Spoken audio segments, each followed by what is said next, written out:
Yo, good evening, my patrons. I want to thank you guys for being patrons on Coach Ren's, and I appreciate each one of you guys always being here. Now, I know that we have, through moving my company from one location to another, we've gotten thrown off track. Haven't been really doing the following up on the book Outwitting the Devil, but we're going to continue. And I appreciate you guys for being understanding in the fact that the videos that are posted on YouTube are just free videos, and that the only videos posted here are the videos that are just for my patrons. And I appreciate you guys. I appreciate everything that you do, because you guys make it possible for me to be able to do this. So we're going to continue. Now, we're in chapter 9 of Outwitting the Devil by Napoleon Hill. Chapter 9 is long, so I can already tell you it's going to be a part 1 and a part 2, and depending on how it goes, maybe even a part 3, but definitely a part 1 and part 2. So let's go ahead and get into the preliminary parts of this chapter. But even in the preliminary parts of this chapter, there's so much meat here, and I hope you guys have read it already, or are beginning to read it, or will read it after this. But he goes right in, he wants to get out of the abstract stuff, and he said, in brief, I'm interested in everything that I can use by human beings to make life pay satisfactory dividends in return for the efforts that one puts into the business of living. I like this statement because many people are putting efforts into what they believe is life, what they believe is life worth living, but in truth, we're just running the maze, right? We're just doing exactly the same thing that we've been doing our entire life. You see it every morning, people getting in the car, they're going to work, they get to work, they hate their job, they get their check, they come home, they try to relax, they pay their bills, they stress over everything, but they never really live life. And the idea is to get life to pay you the dividends that you deserve for life. And excuse me for this shaking, but get you to pay the dividends for life that you deserve and you believe that you want to have. Because think about it like this: out of an 80-year lifespan, when you take away the amount of time you sleep, you eat, you work, you're in traffic, you're doing all these things, you really only have 34 years of living life, of actually living life. When you take out all the rest of that time, 60 some odd years, 66 years are used in sleeping and eating and working and doing all these other things that is not considered living life. Unless you're doing a job that you just absolutely love, you're just not living life. You only got about 34 years of that, and that's if you live to 80. Of course, you live longer, you get a little bit more time. But what he's asking is, how can what can he do so that life pays satisfactory dividends, right? And so he wants to trick him a little bit. And the devil asks, why not permit me to tell you more of the pleasures and the successes of people who understand and apply the principle to definiteness, right? This is one of the tricks of the devil. And this is one of the things we fall into. We always want to know just the successes of people. How Bill Gates how Bill Gates is Bill Gates now. Not the path, not the road that he got there. How Oprah is Oprah now. Not her path, not the pains, not the suffering, not the, not living hard. How the young lady, I forget her name, who started Radio 1, how she just built Radio 1. We look at her now. We don't look at when she was sleeping on the floor with her kids at her radio station to build it, that she lived in her radio station. We don't look at those things. We just want to look at the pleasures, and the devil will sell us on that. It'll sell you the people already at the pinnacle, but not sell you the journey. And that's what we have to be mindful of. We need to be sold the journey, all right? We need to focus on the journey itself. Napoleon says, I observe that sometimes people with definiteness of plan and purpose get what they ask from life, only to find after they get it that they don't want it. What then? How many times have we seen the movie star, the singer, the entertainer get life, the athlete get everything that they have been working for, get the money, get the fame, get the fortune, get the people, but then they are depressed and they commit suicide, or they go into drugs and all other kind of harmful things. And it's because we've strived for some things that we don't realize it's not what we really want. And I love this piece right here, and I'm going to add this to my book of Finding Your Divine Soulmate, so there'll be a part in here about this. And the devil says that a life that is lived with fullness of peace of mind, contentment, and happiness always divests itself of everything it does not want. Anyone who submits to annoyance by things that he does not want is not definite. He is a drifter. I mean, soak that in. Soak that in. I gotta read this one more time. A life that is lived with fullness of peace of mind, contentment, and happiness always divests itself of everything it does not want. Anyone who submits to annoyance by things he does not want is not definite. He is a drifter. Meaning that if you live complacent, if you settle for any aspect of life, if you settle for it, that you're becoming a drifter. That a person who has definiteness of purpose, a person who wants to grab hold of life and wring from it every juice, everything that it can, removes those things out of their life that is not beneficial to them, that does not give them greatness and grandeur, does not make them happy, does not give them peace of mind. And he's saying in that statement that if you settle, then you are nothing more than a drifter. And how many relationships have we seen about that? And he goes into that actually right here. He goes into that, right? What he says that Napoleon Hill asks, what about married people who cease to want each other? You know, isn't it true that all marriages are made in heaven and they're forever bound by one another? Even though it may prove to be a poor one for both people. So isn't marriage unbreakable is what he's saying? The devil said, first, let me correct the old saying that all marriages are made in heaven. He said, I know some of which were made on my side of the fence. Minds which do not harmonize should never be forced to remain together in marriage or any other relationship. We are in societies where we believe that the sanctity of marriage, and that's fine. But marriage is much more than a piece of paper. Marriage is more than just you two coming together in agreement. Marriage is how you treat one another, how you love one another, how you grow with one another. If your minds are not harmonizing, if your hearts are not harmonizing, if your energy doesn't sync with one another, this whole part of this chapter may be in the book, how to find your divine soulmate. If you're not in that position, if you're not growing together, if you're not enjoying life at the fullest together, then there is no reason for you to be together. Why? To satisfy the community? To satisfy what people think you should be doing? No, you should not be looking to satisfy what people think you should be doing. You should be satisfying yourself. You should be satisfying what makes your life happy. Because here's the thing, you're not only hurting yourself, you're hurting them too. You're hurting that person. I've been in marriages. I've been in 2 marriages.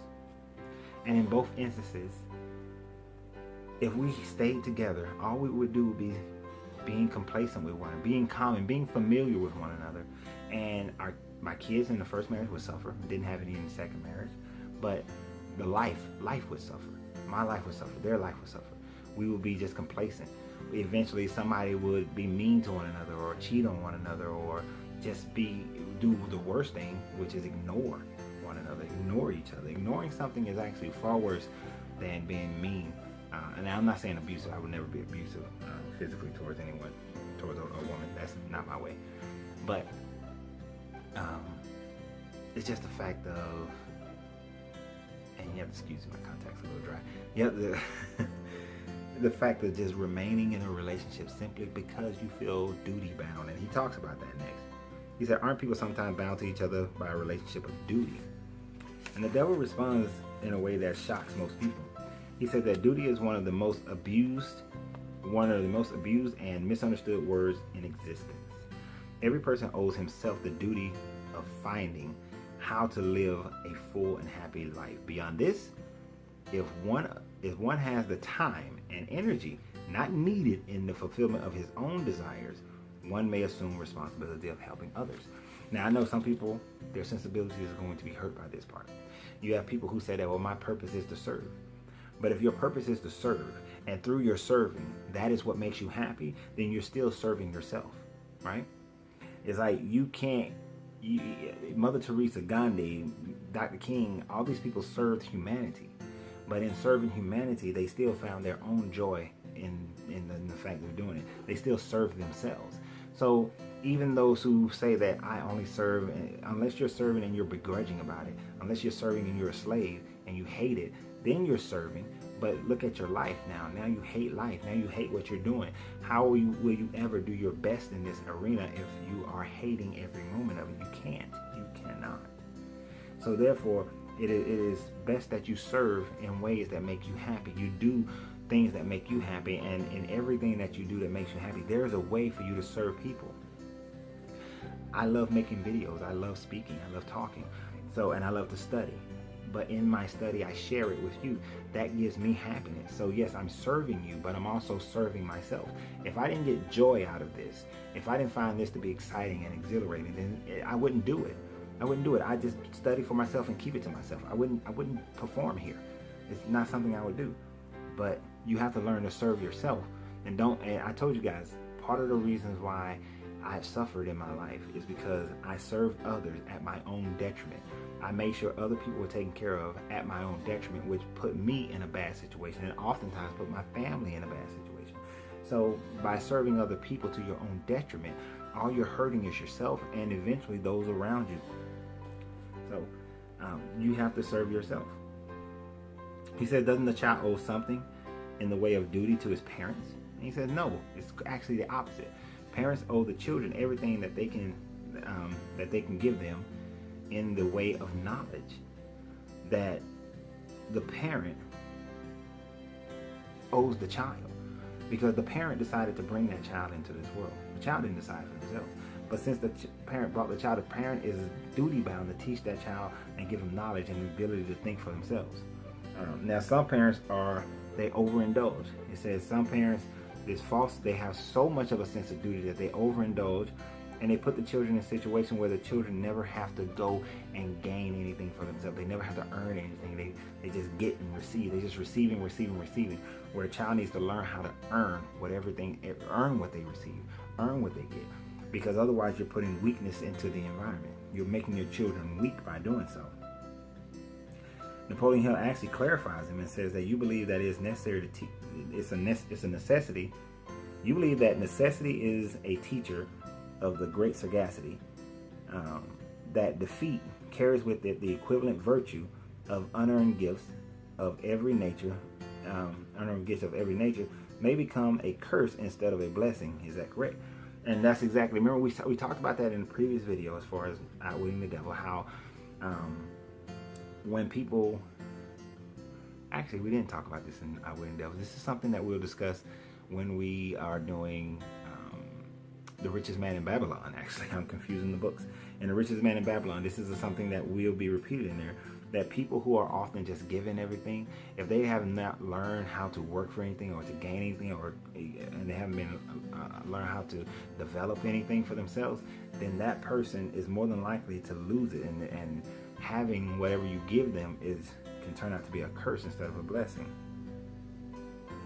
So the devil says that's not a belief of his, that's a theory. It's not a belief or a theory, it's a fact. He said, then Napoleon Hill says, then you do not advocate prayer as a means of gaining a desirable end. Because prayer basically is asking for something without you earning it, without you having to do anything to just, to create it. Right? And that's how most people pray. They're begging and hoping. The devil clarified. He said, on the contrary, I do advocate prayer, but not the sort of prayer that consists of empty, begging, meaningless words. That sort of prayer against which I am helpless. The sort of prayer to which I am helpless is a prayer of definiteness of purpose. Right? And see, the way that a prayer is definite, and he gets into that here, is that you're not praying out of begging and weakness. You're not praying out of the fact that you are in lack. You're praying, you're meditating, you're demanding from the universe, from the storehouse of infinite intelligence, as he liked to repeatedly say. You're demanding from it what it has in abundance for you. You're demanding that life be exactly how you decided. And you walk into it with no doubt. You pray into it. You meditate into it with no doubt. Like, you see it, you taste it, you smell it, you're being it, you feel it, right? When people pray in that way, when you pray with a sense of it is already done and it's done now, then the universe has no choice but to say, okay, that's what it's supposed to be. That's the reality. So I must make that into a manifestation. And that's the kind of prayer that the devil is hopelessly lost against, because that negative portion of your brain can't plant that seed of doubt. If you pray for a new car, And then you start taking the actions towards fixing your credit, the action towards saving money for a down payment, to start searching out and going to visit the car lots and finding out what is your requirement, what you need to do, getting yourself squared away for it. Because if you believe in it wholeheartedly, you start moving in that direction. When that seed of doubt is in there, that's when you let your credit slip. When that seed of doubt is in there is when you start saying, well, you keep putting, I'm gonna save next week. Oh, I'm gonna save some more next week. I'm gonna save. That's when that seed of doubt has you, and that's when you have to let that go, right? When that's not, you're a drifter in that prayer. You're not definite in your purpose. So your prayers have to be full-fledged with no doubt. And most religious books tell you that anyway, that you don't pray without doubt. You pray with the confidence of knowing that I am, and that I have, and that it is. All right. So he asked, why does the majority of the failures prayer? Why do the majority of prayers fail? He said they don't. All prayers bring forth for which one prays. And that goes right into what I was saying, how whatever you pray, if you pray that you've defeated yourself, like your prayer is like, oh, I hope that I get healed. I hope that my gout just go away. I just hope it do. But I know whatever your will is, and all, you got doubt. You have doubt, so it's not going anywhere. Because your true mindset is that it's not going anywhere, that you won't be healed. Your true mindset is that you're going to be sick. You're going to have this ailment. And so that's exactly what you will receive. So your prayers were answered. And then you say, well, I guess the answer was no. No, you decided the answer was no long before the answer ever returned to you, because you decide the answer, right? You decide the answer, right? So, and he says in here that one form of prayer is negative and brings only negative results, while one form of prayer is positive and only brings definite positive results, right? And the kind of prayer that brings the negative results are the ones where the people are too lazy to realize that they can create. You're praying and you can do it yourself. Why pray for a new car when you know how to get a new car? Why pray for health when you know you're eating poorly and you're not exercising? Why pray for anything that you know you can handle yourself? You can do it yourself. That kind of prayer leads you to a negative result, right? And all your prayers come from source energy. And once you start learning how to garner that energy in, garner that resource, then all of a sudden you become the master of it. All right. He asked the question, do these harmonize with the teachings of Christ? And I like this part because he's talking about Jesus. He said perfectly. It also harmonizes with the teachings of all true great philosophers. The Buddhists. The Buddha, Lao Tzu, it harmonizes with everyone, not just one. All philosophies have taught these things, from the school of Akhenaten on. So, as we continue, he's talking about, well, what about the men of science? And he's like, definiteness is a major difference between the scientist and the drifter, because science figures out how nature works. So definitely the scientist is someone who is breaking down the secrets of nature and being able to utilize those natural laws in order to manifest in life whatever it is that they so choose. And that's how we have to look at these things, is to break it down in that way.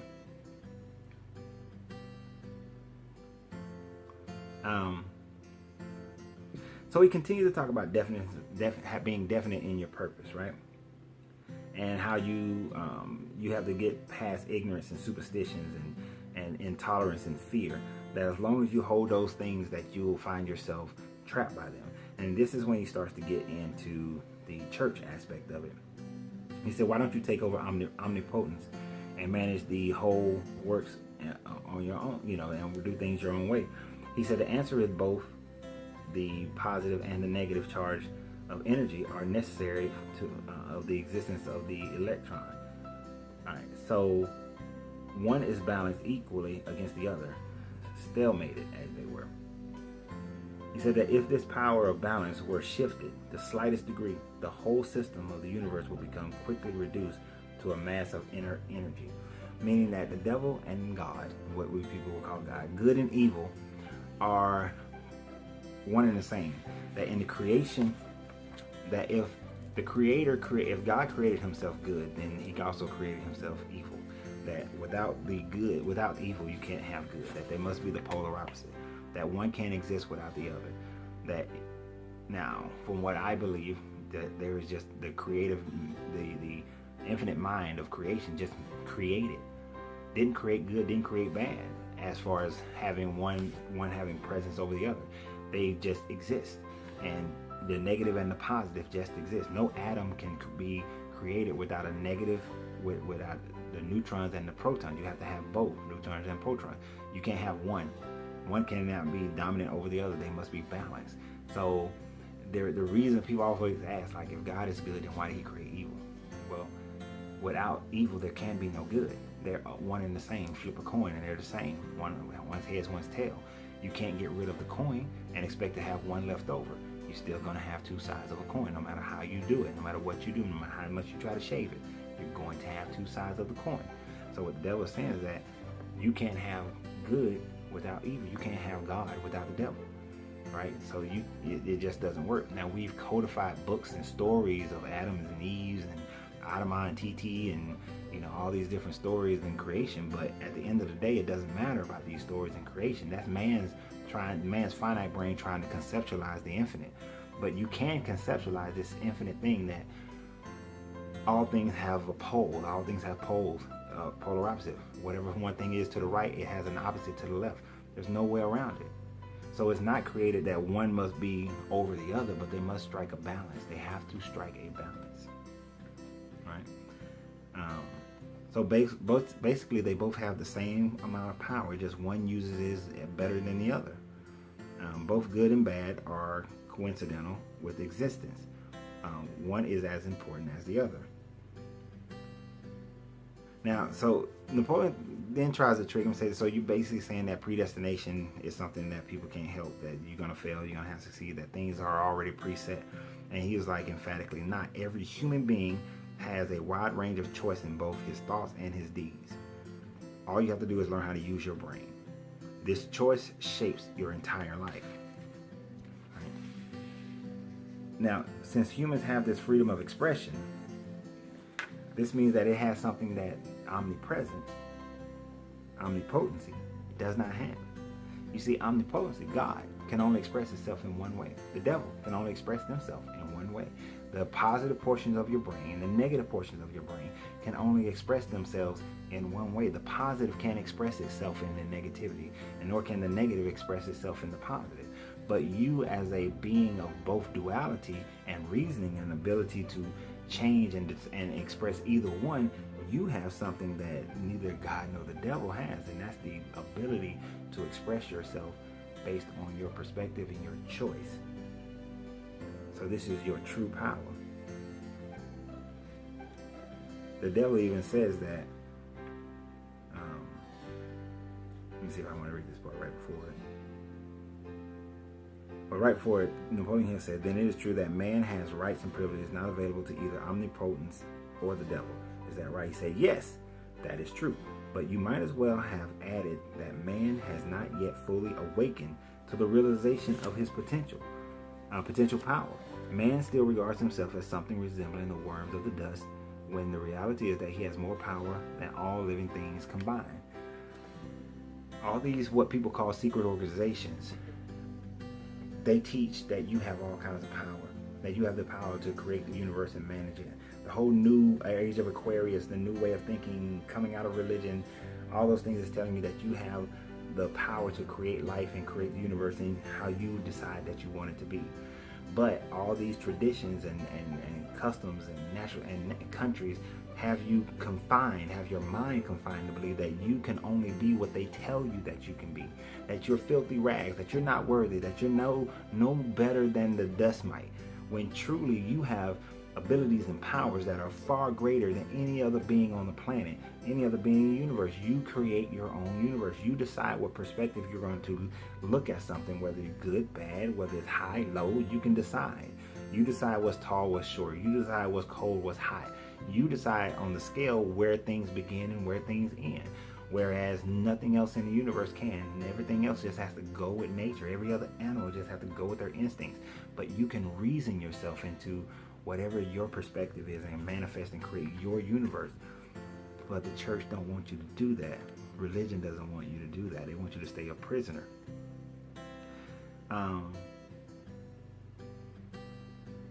Without definition of purpose, though, no one can ever discover this. You have to become definite in your purpose so that nothing can change your thought process. And Napoleon Hill asked, why aren't the children taught definition of purpose in the public school?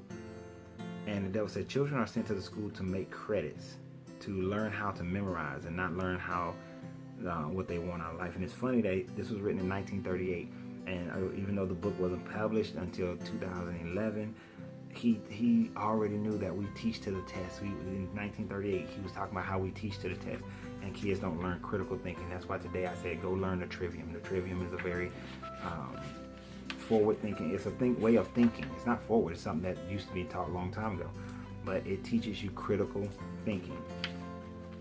All right.